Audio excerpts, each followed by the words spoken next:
I'm Alexis Moreno, 28, gripping Grandma's scarf as I sit through the funeral in Portland, Maine. My family's grief feels like a performance. Mom fakes tears, snapping photos for her followers. Bad angle, she hisses, adjusting her pose. Dad argues over costs, eyes glued to his stocks. Hours later, the attorney drops a bomb. I inherit $22.5 million. Mom's smile vanishes. Dad mutters, "No way." My brother glares, accusing me of scheming.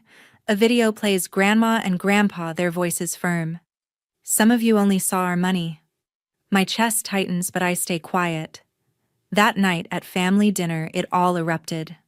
Mom demands I sign over control. I refuse. Her hand flies, slapping my cheek hard. "You don't deserve it." "You have no say here," she snapped. The table freezes. I don't flinch, just walk out, pull my phone. Fingers trembling, I type cancel everything. Immediately. A move they'd regret by morning. What I did next flipped their world upside down. They thought they could break me, but I was just getting started. Before I get to my story, I want to know what time and what city you're listening in. I'm glad to know how far my story has spread. The next morning, my phone buzzed with Dad's voicemail.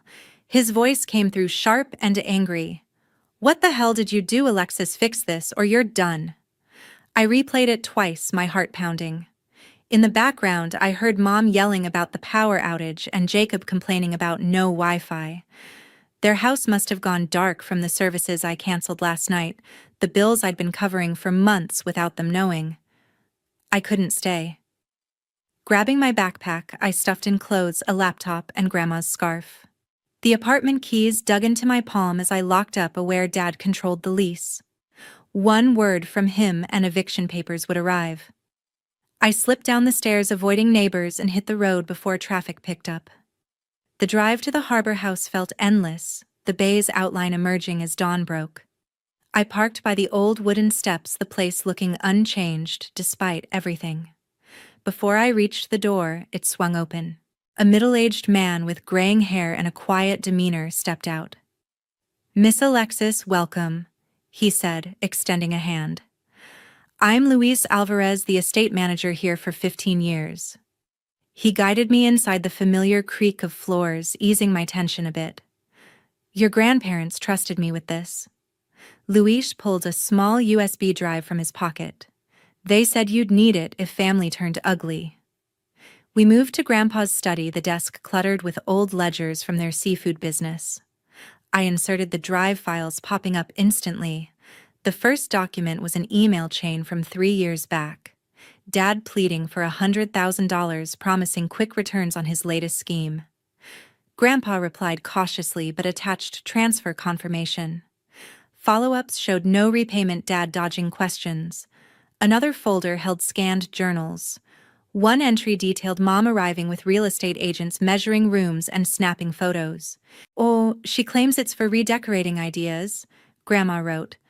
But I overheard her discussing market value. My fingers scrolled faster, uncovering more. Thousands wired to Jacob's failed app ventures, each one defaulted. Property deeds, Mom tried pushing through last year, claiming updates for tax purposes. They'd been chipping away at the estate piece by piece while pretending to care. A soft tap at the door broke my focus. Denise Ellis, the housekeeper, entered, carrying tea, her eyes red from recent loss. "Reading Mrs. Crystal's records?" she asked, setting the tray down. It wasn't a question. "I kept copies too," as she asked. She returned with a box of printouts, loan agreements, startup proposals, all unpaid. "Your mother even tried getting signatures during hospital visits." The evidence piled up like waves crashing. They'd exploited every visit, every favor. I leaned back, the chair creaking under me. Just then, my phone dinged, a text from Brandy Kim. "On my way, heard about the mess." As my colleague at the school, she knew my family's patterns. Minutes later, she arrived, hugging me without words. We sat together, sifting through files. "This is insane," Brandy said, pointing to a wire transfer. "They've been leeching for years." Her tech savvy helped organize the digital mess, flagging patterns I missed. As we worked, the weight shifted from panic to purpose. Grandpa's words echoed in my mind about standing firm. By afternoon, the house felt like a fortress. Luis checked in, offering to secure the gates. "Your grandparents prepared for this," he said. Brandy nodded. "We need a plan." I agreed, knowing the fight was just beginning. The next afternoon, I sat at Grandpa's desk, the USB drive still warm in my hand from yesterday's discoveries. The harbor house creaked softly, a familiar comfort, but my pulse raced. I needed help. I dialed Ryan Hayes, the family attorney who'd read the will. "Alexis, I'm on my way," he said, voice steady. Within hours, the dining room filled with faces I hadn't expected to lean on. Ryan arrived first, his leather briefcase stuffed with legal folders.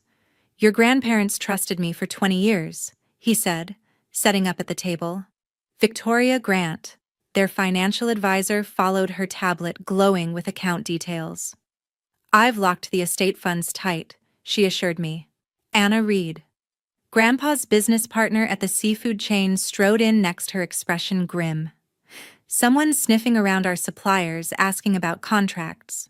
Denise Ellis, the housekeeper, slipped in quietly, clutching a folder of her own records. Brandy Kim, my colleague from school, sat beside me, scrolling her phone.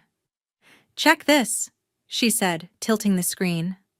Mom had posted on Instagram a tearful selfie captioned, "Betrayed by family fighting for what's ours." The post already had hundreds of likes, comments piling up from strangers in Portland. "She's painting you as the villain," Brandy muttered, her fingers flying to screenshot it. I rubbed my temples, the sting of Mom's slap still fresh in my mind. "They're not stopping," I said. Ryan nodded, pulling out papers. "We can file for protective orders, but we need more evidence." Denise set her folder down. "I've got something." She opened it to reveal bank statements, each highlighting transfers to Dad's failing real estate deals. "Mrs. Crystal asked me to track every dollar." Anna spoke up. "Employees at the seafood stores reported odd calls, someone claiming to represent the family digging for financials." My stomach twisted. Jacob's tech startup had always burned through cash, and now it seemed he was targeting the business. Victoria tapped her tablet. "I found withdrawals attempted last week blocked because your grandparents changed the access codes." Luis Alvarez appeared at the doorway holding a small hard drive. "Miss Alexis, the security system recorded everything." We crowded around Grandpa's old computer as he plugged it in. Footage from the day of the funeral loaded, Mom wrapping silverware in her scarf, Dad pocketing a signed ledger, Jacob slipping a small painting under his jacket. They'd moved through the house like scavengers, their fake tears barely dry. "That's theft," Ryan said, his pen scratching notes. "This plus the financial records gives us grounds for legal action." Brandy zoomed in on a frame. "Look," Mom's checking prices on her phone while grabbing stuff. The betrayal cut deeper than I'd expected, their greed laid bare in grainy video. My phone buzzed again, another voicemail, this time from Jacob. "You're making a mistake, Alexis," he said, his voice low. "Hand it over or we'll make things public." I played it for the group, my hands shaking. Brandy frowned. "He's bluffing, but they're coordinated. That Instagram post wasn't random." Victoria leaned forward.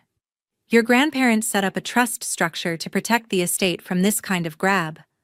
I've got the portfolio details, 22.5 million, mostly in business assets and investments." Anna added.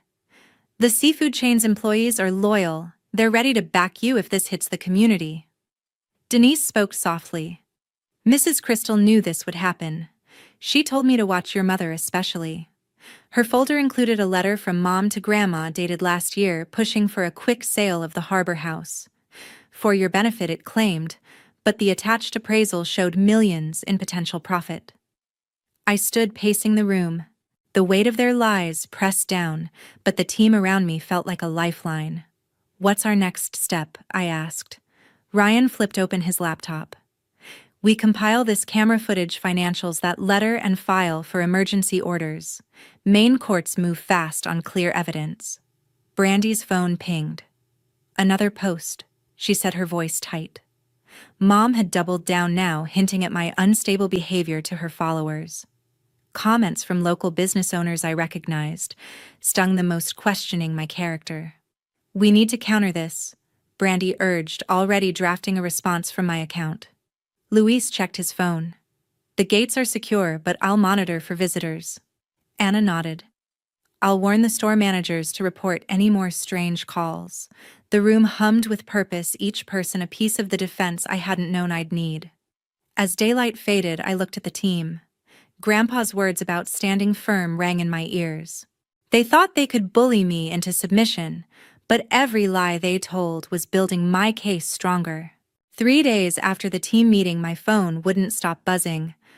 I sat in Grandpa's study, the harbor house quiet except for the faint hum of waves outside. Brandy Kim leaned over my shoulder, her laptop open. "Your mom's gone viral," she said, voice tight.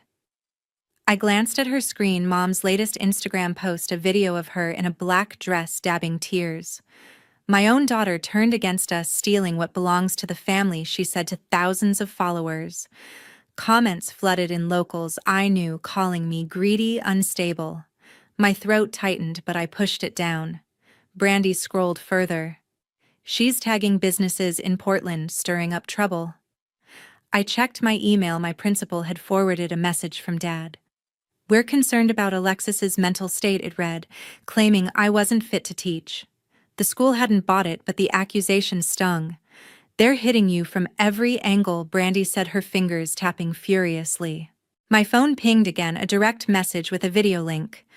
I clicked and my stomach dropped.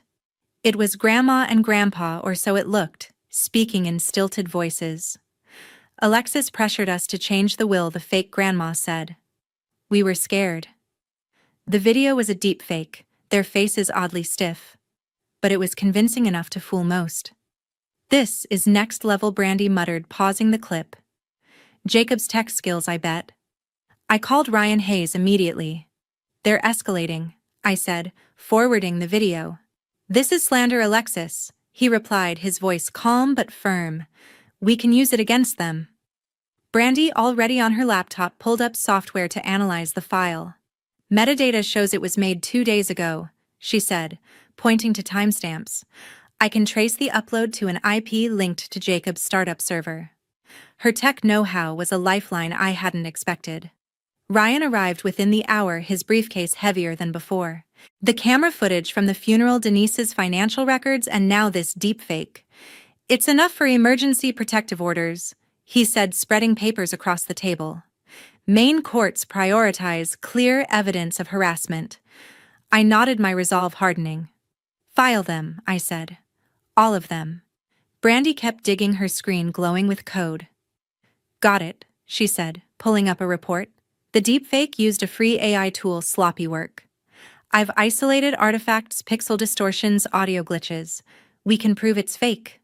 She emailed the analysis to Ryan, who added it to the legal packet. "This strengthens our case," he said, his pen moving fast.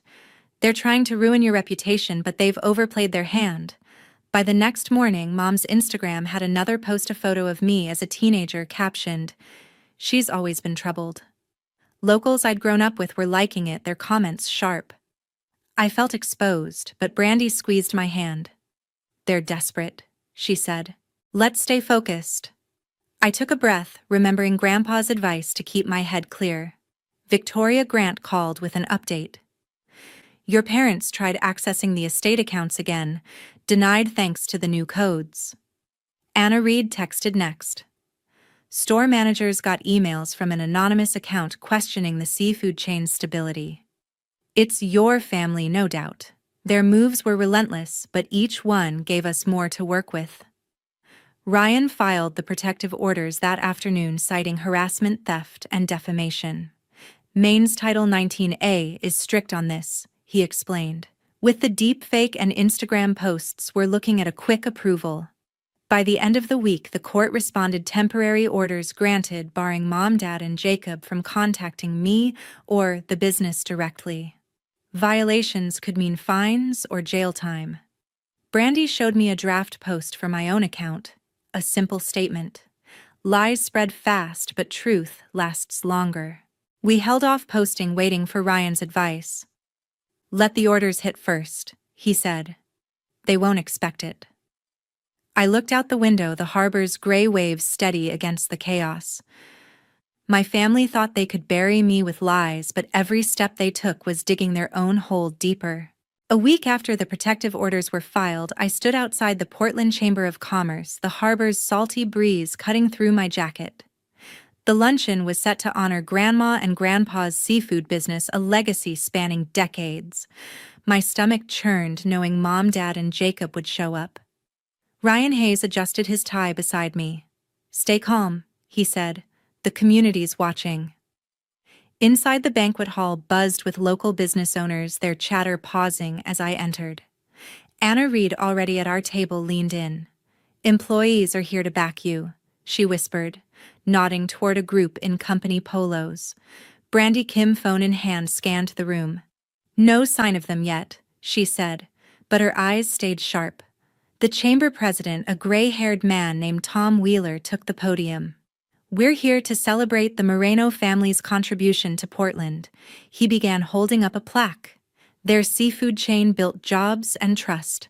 Applause rippled, but I caught movement at the entrance. Mom swept in, her black dress camera ready, Dad and Jacob trailing. Their faces were all confidence, like they owned the place. Mom made a beeline for Tom, her voice loud enough to carry. "There's been a misunderstanding about the estate," she said, dabbing her eyes. "We're here to claim family heirlooms rightfully ours." Dad stepped forward, his tone smooth. "The business belongs to all of us, not just one person." Jacob hung back, his expression uneasy, avoiding my gaze. I stood, my legs steady despite the nerves. "Those heirlooms were left to me," I said, loud enough for the room to hear. "The will is clear." Gasps spread as Tom frowned, glancing between us. Mom's smile faltered, but she pressed on. "Alexis isn't equipped to manage this. She's confused, unstable."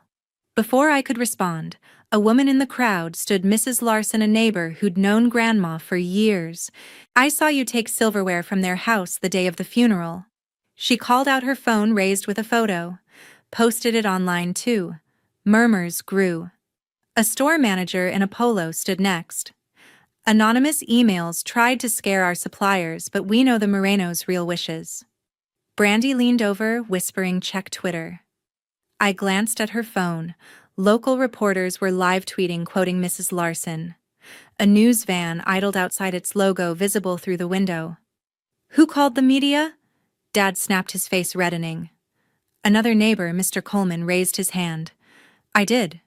We protect our own in Portland." Mom clutched her purse, her composure cracking. "This is a family matter," she said, voice shrill. But the room wasn't hers. Anna stood, her voice cutting through. "The seafood chain thrives because of Eric and Crystal's integrity, not yours." Employees nodded, some clapping. A reporter approached, microphone ready, asking about the will. Ryan handed me a folder. "Show them," he said. I held up a copy of the will, my voice clear. "Grandma and Grandpa chose me to carry their legacy. Every move you've made proves why." The crowd's applause drowned out Mom's protest. Jacob shifted, his eyes meeting mine for a split second, guilt maybe, but he stayed silent. Dad grabbed Mom's arm, steering her toward the exit. "This isn't over," he muttered, but his steps were hurried. Jacob followed, head down, avoiding the staring crowd. The news van's camera tracked them as they left, their united front crumbling under the town's gaze. Tom returned to the podium, handing me the plaque. "To Alexis Moreno for upholding the Moreno legacy," he said. The room stood, clapping their support, a warmth I hadn't expected. Brandy grinned, snapping a photo. "This is going viral for the right reasons," she said. As we sat back down, Anna squeezed my shoulder. "Your grandparents would be proud." I held the plaque, its weight grounding me. They'd tried to tear me down in front of everyone, but Portland saw through their lies. The fight wasn't over, but for the first time I felt the town behind me. 3 months after the mediation, I sat at my desk in the Portland Elementary School, my nameplate, Alexis Moreno teacher, still the title that grounded me. The Harbor House had become my home, its quiet floors a reminder of Grandma and Grandpa's trust. I'd spent weeks setting up the Moreno Foundation, a scholarship fund for kids training in the seafood trade. Today, the first recipients would visit. 5 teenagers filed into my classroom clutching acceptance letters. Their eyes widened as I explained the program: full tuition for vocational courses, stipends for living, and apprenticeships at the family seafood chain. My grandparents believed in building futures, I told them, handing out packets. One girl, nervous but bright, whispered, "This changes everything." I smiled, thinking of Grandpa's lessons about hard work. Outside school, I'd blocked Mom's number after her last text, a plea for family unity, with a link to her latest Instagram sob story. Dad's emails demanding a cut of the $22.5 million went unanswered. Jacob sent one message asking to meet just us. I deleted it. Their signatures on the mediation agreement bound them to return stolen items, silverware, ledgers, a painting, all back in the house now. Contact was over. Ryan Hayes called with updates. "Your parents violated the protective orders," he said. "They emailed a supplier claiming you're mismanaging the business." The court wasn't lenient. Fines hit Dad's already crumbling real estate ventures, pushing him toward Chapter 7 bankruptcy. His credit score, once his pride, was wrecked, locking him out of new deals. Portland's business circle, tight-knit and loyal to Grandpa's legacy, cut ties with him. Brandy Kim stopped by the house that evening carrying takeout from a local seafood shack. "Your mom's influencer gigs are drying up," she said, scrolling through Twitter. Brianna's followers had dropped after a local news outlet ran a story on the mediation, citing her theft and defamation. A civil lawsuit for slander filed by Ryan on my behalf loomed over her. Maine's courts didn't take kindly to her public lies, and her brand deals vanished as sponsors backed away. Jacob's startup was the next to fall. Investors, spooked by the family's actions, pulled funding from his app project. Ryan had warned that elder abuse charges were still on the table, and if pursued, Jacob could face probation under Maine law. His last email hinted at regret, but I didn't reply. Their choices had carved a line I wouldn't cross. The seafood chain thrived under Anna Reed's management, with employees now sharing profits through a new plan I'd pushed for. Victoria Grant sent financial reports showing the estate's investments stable and growing. "Your grandparents would be proud," she wrote. I walked through the harbor house, touching Grandma's knitting basket untouched since her passing. Their trust wasn't just the money, it was the values they'd instilled. One afternoon, Luis Alvarez brought a box from the attic labeled "For Alexis." Inside were Grandpa's old business journals detailing the seafood chain's start in the 1960s. A note from Grandma tucked between pages read, "Stand firm, Alexis. Family is who lifts you, not who takes." I held it, my eyes stinging, but kept moving forward. At school, a student sat in my office, her voice shaky. "My parents say I owe them for everything," she said, echoing my own past. I handed her a packet: resources for setting boundaries, something I'd learned the hard way. "You're worth more than their demands." I told her words I wished I'd heard sooner. 6 months after the mediation, the Portland Press-Herald ran a feature on the Moreno Foundation. "Local teacher honors family legacy," the headline read. The article detailed the scholarship's employee profit sharing and the seafood chain's community impact. Not a word about my family's drama. Ryan had kept it out of the press, per my request. I walked the harbor house grounds, stopping at a new bench by the water, a plaque engraved "Crystal and Eric Moreno Legacy Through Love." The team, Ryan, Brandy, Anna, Victoria, Luis, Denise, gathered for a quiet dinner that night. The dining table, once a battleground, now filled with laughter. They were my family now, bound by actions, not blood. Mom, Dad, and Jacob kept trying: texts, emails, even a letter from Mom's lawyer. I ignored them all, my phone's block list growing. Their world had collapsed under the weight of their greed, and I'd built something lasting in its place. The lesson was clear: family isn't owed loyalty if they betray you. Setting boundaries, hard as it was, protected what mattered most. 7 students arrived that morning, nervous but eager, holding scholarship acceptance letters. I handed out packets detailing full tuition monthly stipends and guaranteed jobs at the family's seafood chain. Grandma and Grandpa built this business on hard work, I said, watching their faces light up. One boy, barely 16, grinned.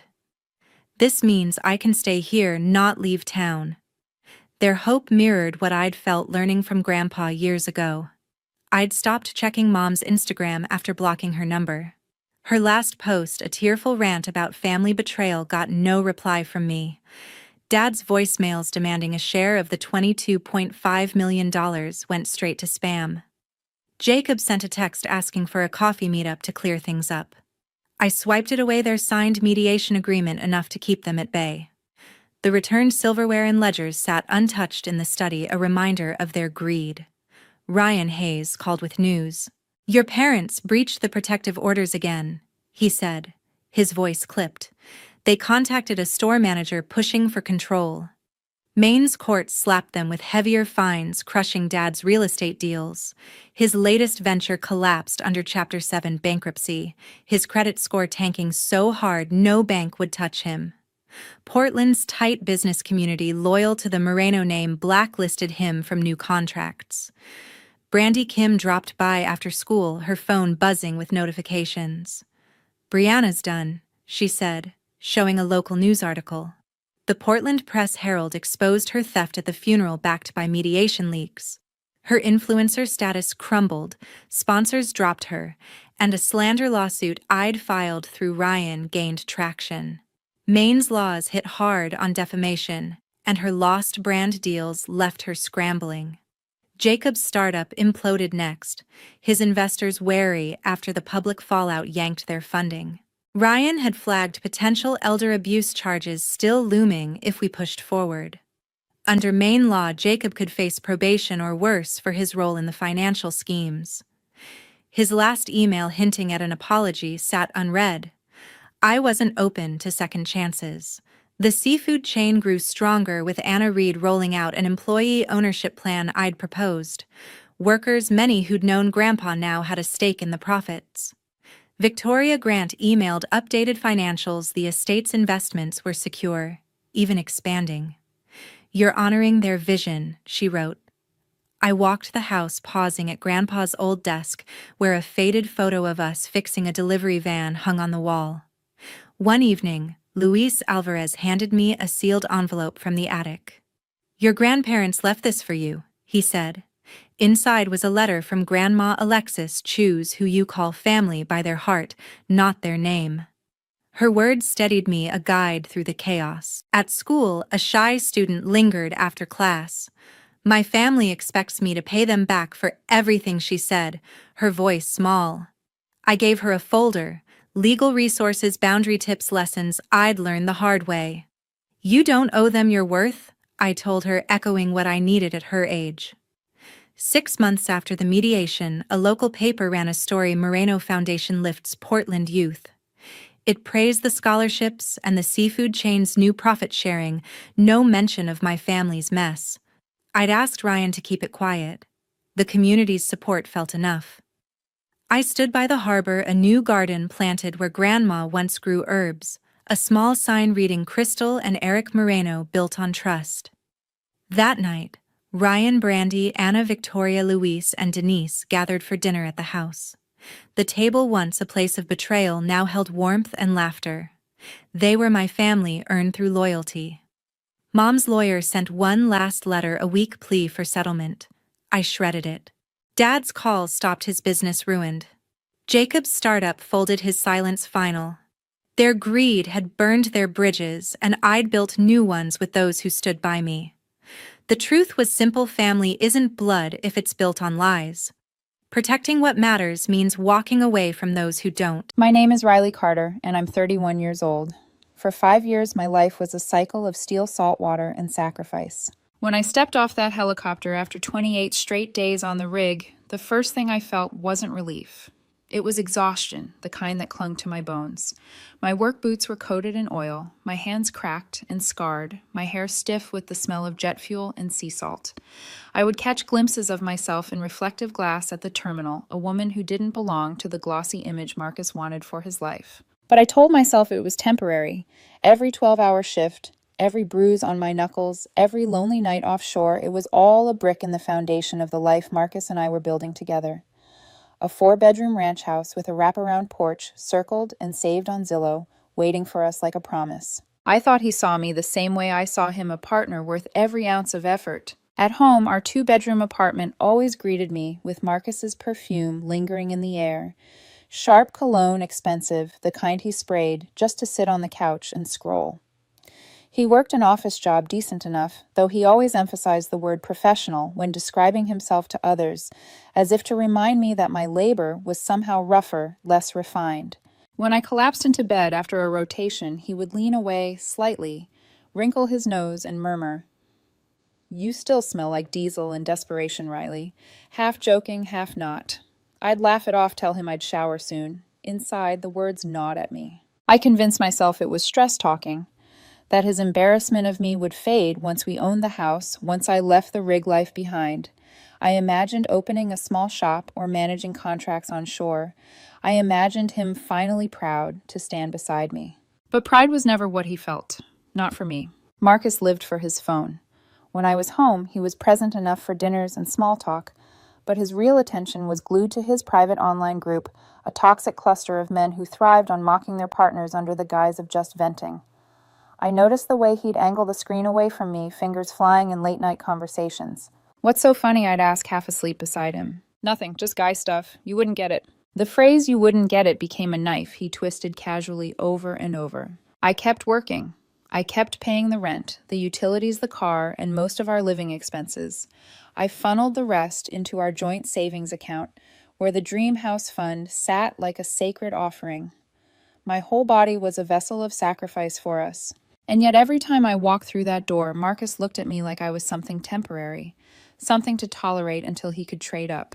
I ignored the sinking feeling in my gut. I told myself that when he saw the ranch house keys in my hand, his smirk would vanish, replaced by pride. I was so wrong. The breaking point didn't come from his lips. It came from my best friend, Mara. 15 days into my next rotation, I was sitting in the cramped break room offshore, sipping bitter coffee, when my phone buzzed. Mara's message popped up. "Riley, you need to see this. I'm so sorry." Attached was a screenshot from Marcus's private group chat. My fingers trembled as I opened it. The post was his, time-stamped late at night, 30 comments deep. His words glowed on the screen like acid. "Ugh, I know. I'm just so frustrated." She finally texted me from the rig, and honestly, I had to put my phone down. She's great for the savings account, but I'm over this whole sacrificial provider vibe. Honestly, she smells like oil and desperation the second she steps off the chopper. But at least she pays the rent. This is just temporary. I'm waiting for someone better. Someone who actually fits me. Can't let Chad see I'm still with her when she's home. It's embarrassing. Each line landed like a hammer. My stomach knotted. My chest felt hollow, like someone had scooped my insides out with a steel claw. 5 years of sacrifice stripped to a meme in a chat room. I didn't cry. I didn't scream. Instead, I felt a sudden icy clarity settle over me, sharp, surgical, and absolute. Marcus wasn't my partner. He was my parasite. And the life I thought we were building, it had never been ours. It was mine. I stared at his words until they blurred the letters burning into my skull. In that break room, under the hum of fluorescent lights, I made a silent vow. Marcus would never use me for rent money, never mock my sacrifice, never trade me in like a car lease again. The moment I finished my shift, I would erase myself from his life. For good. The offshore wind howled around the steel platform, but all I could hear was the pounding in my ears. Marcus's words from that screenshot repeated like an echo I couldn't silence. "She smells like oil and desperation. I'm just waiting for someone better." By the 15th reread, my coffee had gone cold. My hands didn't shake anymore. They were steady, precise. Rage didn't fuel me, clarity did. I dialed his number. The line crackled, distorted by distance and poor reception. After 3 rings, his voice answered, annoyed. "Riley, what the hell? I'm in a meeting." My lips parted, but no tears, no pleading words came out. Just steel. "I know you're waiting for someone better, someone more present." There was silence. Long, jagged silence, like a blade hanging in the air. Finally, Marcus's voice cracked through panicked and defensive all at once. "What? What are you even talking about?" "Don't bother lying. I read it. Your little post in that group." The line hissed, and then his tone shifted fast, slick, rehearsed. Riley, it was nothing. Just a joke, okay? A dumb late-night vent. It was a private group, you weren't supposed to see that. I closed my eyes, feeling the salt burn behind my lids, but my voice stayed cold. Private or not, you meant every word. I was your paycheck, your rent money, your temporary embarrassment. His voice sharpened anger, coating it now. God, you're so sensitive. You always twist everything. Maybe if you were actually here more than half the month, I wouldn't need to vent. You don't get what it's like to be stuck alone while you play mechanic on some floating junkyard. I clenched my fist around the phone. His contempt poured through the receiver, disguised as justification. Marcus, I chose that rig so we could have a house. I chose this sacrifice for us. He scoffed. Us? You're never even here, Riley. You chose that rig over me every single time. Don't act like the victim now. Just finish your rotation and we'll talk when you get back, okay? He thought this would end the way it always did, with me swallowing the hurt, apologizing, promising to make it better. Not this time. I let my voice fall into a finality so calm it almost scared me. No, Marcus, the conversation's over. You were clear about my role in your life. Disposable. Consider the break permanent. For a moment I thought I heard him inhale, preparing another excuse. I didn't give him the chance. I hung up. The phone felt heavy in my palm, but instead of collapsing into tears, I opened my banking app. With each tap, I transferred every cent from our joint account into my personal one. 5 years of sacrifice siphoned out of his reach in less than a minute. Next, I drafted an email to my supervisor. I need to take immediate PTO. Effective immediately. No discussion necessary. I hit send. The rest of my shift passed in a blur. My coworkers joked, cursed, carried on as usual. None of them knew I had just ended a 5-year chapter with a single phone call. Inside, I felt both hollow and powerful, like a woman stripped to bone but with iron still running through her veins. Marcus thought he knew me, thought I'd scream beg fight, but he forgot that silence is deadlier than rage. When I left that rig, I wouldn't just be walking away from him. I'd be erasing myself from his world, and he'd never see me coming. When the chopper blades cut the night sky and I landed on shore, I wasn't the same woman who had left 28 days earlier. I had made up my mind. There would be no screaming match, no messy breakup scene Marcus could twist into his narrative of being the victim. He fed on drama. If I denied him that, he'd have nothing. I would vanish. I rented a storage unit under my name the morning after I got back. The clerk asked if I was moving. I just smiled faintly, something like that. Then, while Marcus was at work, I slipped into our apartment. The silence inside was heavy, almost funereal. I had lived here for years, but the place already felt foreign, like it belonged to a stranger. The framed photos on the wall, use at barbecues, us smiling at parties, looked staged plastic. I set down 3 boxes and began packing. My hands, rough and calloused from wrenching bolts, moved with surgical calm. I chose only the things I had bought, only the things that were mine. Tools, clothes, keepsakes that mattered to me, not us. Each item I placed in the box felt like a piece of myself I was reclaiming. By the time the sun dipped low, the apartment looked almost the same, but emptier, as if a ghost had swept through and taken only the essentials. On the counter, I left a single sheet of paper. Marcus. The lease is terminated effective end of this month. All joint accounts are closed. My belongings are gone. You have 7 days to arrange your things with the landlord. Our matters are now separate. Riley. No emotion, no explanation, just facts. I didn't owe him more. When I closed the apartment door behind me, the latch clicked like a lock on a coffin. I walked away without looking back. The next days were a blur of erasure. I changed my number, deleted every trace of social media, gave my new contact info only to Mara and my family, swearing them to silence. At night, I lay in a bare mattress in a rented room, listening to the hum of the city outside. For the first time in years, Marcus's presence wasn't there, not his cologne, not his mocking tone, not his weight in my bed.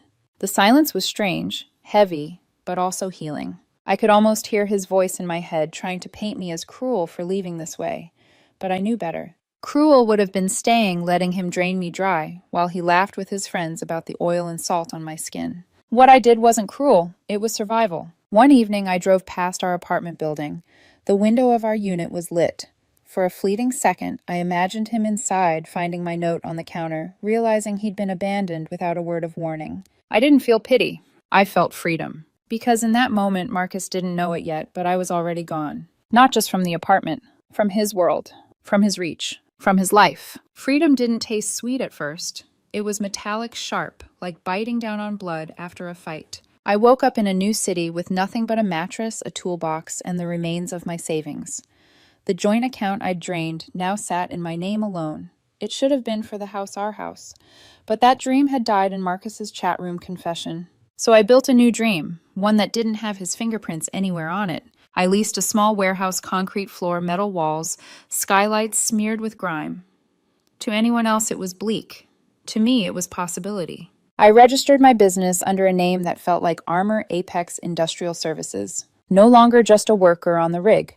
I would be the one people called when heavy machinery broke down, when industrial lines failed, when others couldn't figure it out. I'd seen enough men underestimate me offshore, their smirks, their doubts, their surprise when I outlasted them on the line. Now I'd make a living proving them wrong. The grind was relentless.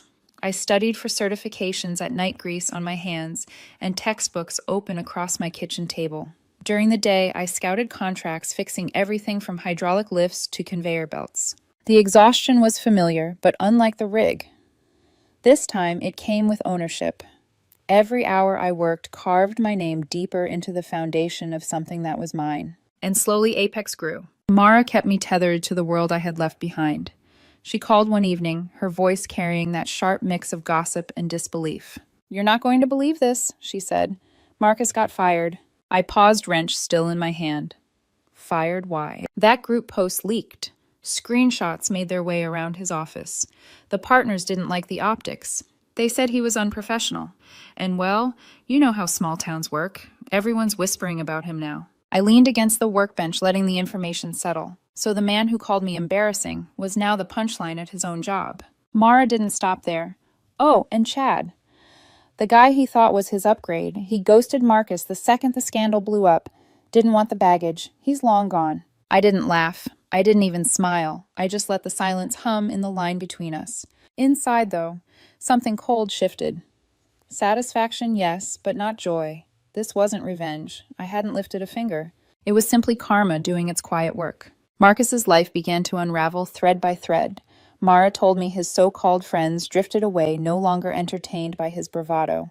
Without my income, his debt swelled. Eventually, he packed his things and moved back into his parents' house. The man who once mocked my calloused hands was now clinging to his mother's pity. Meanwhile, my hands built empires. The warehouse transformed into a polished workshop. Apex gained a fleet of custom vans, my logo stamped on the side. The first time I signed a contract that paid more in a month than I'd earned offshore in 3, I felt something Marcus had never given me: pride. Not borrowed pride, not dependent pride, but self-forged, undeniable pride. At night, when the shop fell quiet and the smell of grease lingered in the air, I'd sit at my desk and stare at the blueprint of what I had built. Marcus had wanted me to feel like desperation, but I had turned desperation into fuel. And now, while he sank, I was rising. Rising high enough that one day, inevitably, he would notice. And he would come crawling. It started quietly. A ping in my inbox one night after a long shift. Email, subject, "Riley, can we talk?" I didn't open it, just deleted it. But Marcus wasn't the type to stop at one try. Within weeks, the messages multiplied. First, the tone was light, almost casual. "Hey, I know things got messy, but I think we could work this out. I've had time to think." Then it turned apologetic, dripping with self-pity. "I know I was awful, but I've paid for it 10 times over. I lost everything. You were the good thing, Riley. I realize that now. Please just reply. I just need a friend." By the third email, his desperation bled into manipulation. "I'm literally eating ramen every night. You're successful now. Don't you feel even a little guilty leaving me like this?" I stared at the screen, the cursor blinking like a dare. But I never typed back. Silence was the only answer he deserved. Then the phone calls started. Unknown numbers lighting up my work phone at all hours. I let them go to voicemail. One night I pressed play on a message and froze. It wasn't Marcus. It was his brother. "Riley, this is Ben. Look, you need to stop this disappearing act. Marcus is struggling. You've made your point." Okay. He's depressed, broke, and honestly, it's cruel that you won't even take his calls. He told me you're doing well with that new business. Good for you. But don't forget who was there when you needed someone.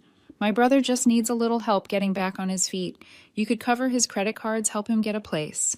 That would be the decent thing to do. Stop being a jerk. I replayed it once just to make sure I'd heard correctly. Ben's voice carried entitlement as if my success was a family trust fund, free for Marcus to dip into whenever he wanted. They still saw me as a resource, not a person, a bank account with a pulse. For a moment, I let myself imagine what Marcus must have told him, that I had abandoned him, that I was heartless, maybe even that my success was built off his back. The truth didn't matter to them, only their convenience did. I deleted the voicemail. At Apex, the work kept me grounded. Contracts poured in. I hired 2 apprentices, both younger men, who looked surprised to find themselves answering to a woman. I trained them hard, and they respected me because I knew my craft. And yet sometimes when I looked up from a project, I swore I saw Marcus's ghost lingering. Not him, but the possibility of him showing up. That gnawing sense that he wouldn't stop until he faced me in person. Mara warned me. He's going to find you, Riley. He won't let go. People like him never do. I brushed it off, but a knot sat heavy in my stomach. She was right. It was only a matter of time before Marcus stopped hiding behind emails and phone calls. He would come, and I would be ready. It was a cold Saturday morning at the Apex workshop.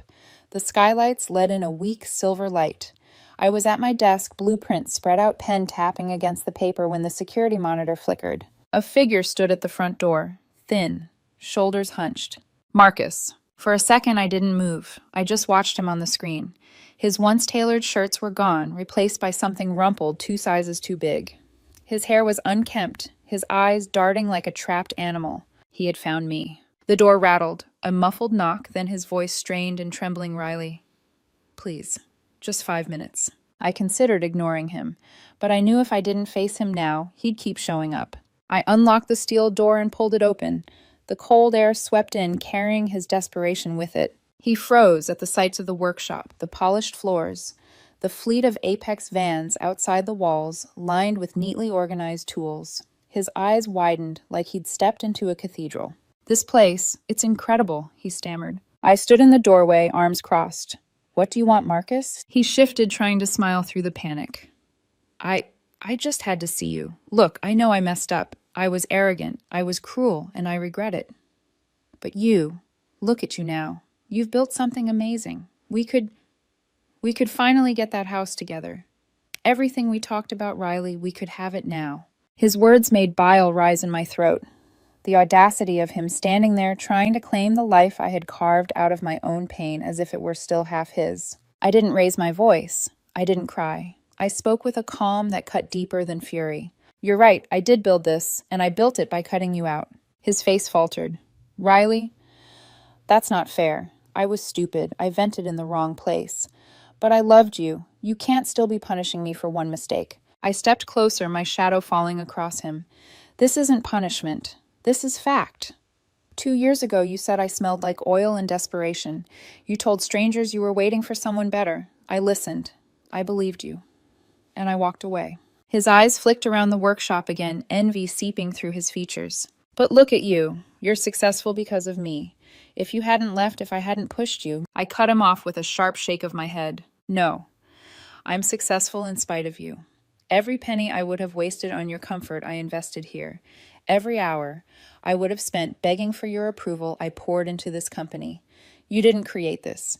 You were the weight I had to cut loose so I could rise. For a moment, his lips trembled with something like shame, but it didn't last. His voice turned defensive, brittle. You're still holding this over me. You're obsessed with punishing me.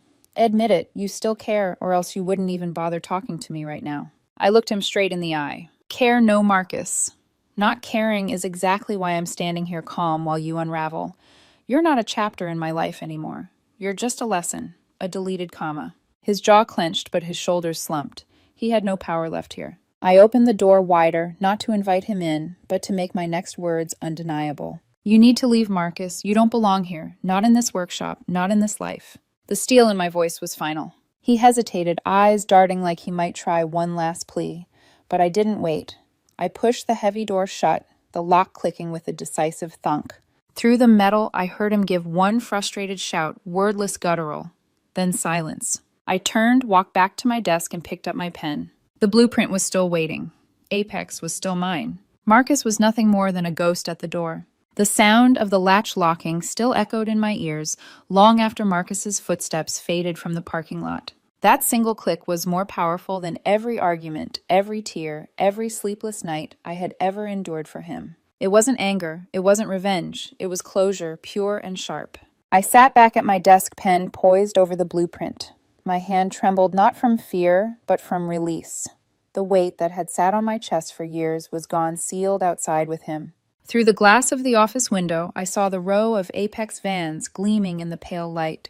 Machines I had bought, a company I had built, contracts that bore my name alone. Marcus had said once that I smelled like oil in desperation. Now the smell of oil meant independence, and desperation that belonged to him. I thought of the girl I'd been at 26, exhausted, calloused hands, bleeding on the rig, telling herself the sacrifice was worth it because Marcus was worth it.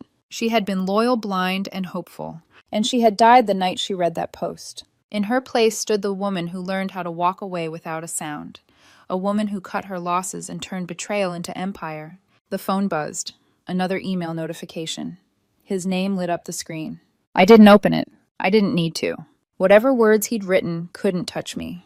His relevance to my happiness had ended long ago, the night he broadcast my sacrifices as a punchline to strangers. Now he was nothing more than a ghost trying to haunt a house that no longer existed. A knock echoed at the workshop's front again. For a split second I stiffened, but when I checked the monitor, it wasn't Marcus. It was a client, my next appointment. I smiled. I rose, smoothed my work shirt, and walked with steady steps toward the steel door. The same door I had just closed on Marcus's desperation now opened to opportunity, to the life I had fought for with every ounce of grit in me. The past was locked outside. The future was waiting inside. And for the first time in years, I was exactly where I belonged.